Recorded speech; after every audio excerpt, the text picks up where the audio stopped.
Welcome to Monday Morning Moments. I'm Mike Van Hoozer. In today's episode, I want to ask you a question. And the question is this: are you living a principle-centered life?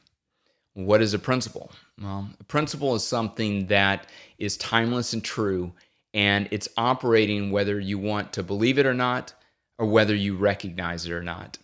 And in the Coach's Corner this week, we're going to share a little bit more about what that really means and some examples of principles. But for today, I want to share one of my favorite principles with you and then ask you again that question and to think about it this week. Are you living a principle-centered life? And Andy Stanley wrote a great book called The Principle of the Path.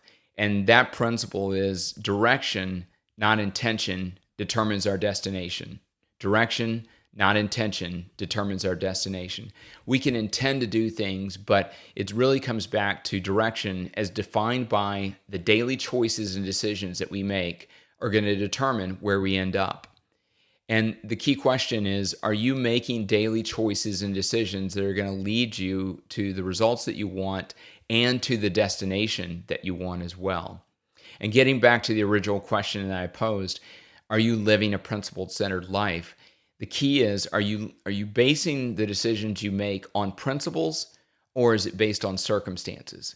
And there's a big difference, because if we're basing the decisions on circumstances, then we're living a reactive life. If we're making decisions and choices based on principles, then we're going to be living a proactive life. And we're also going to be better able to course correct when we need to, when things don't work out as we have planned. So think about this week the question: are you living a principle-centered life, and what are some principles maybe that you live by? And then on Thursday's Coach's Corner session, we're going to go into more detail around some example principles and go a little bit deeper on this concept. So make it a great week. Think about principles that you need to be living by. And again, those daily choices and decisions that you're making, are you making the right ones? And are you making ones that will lead towards the destination that you want?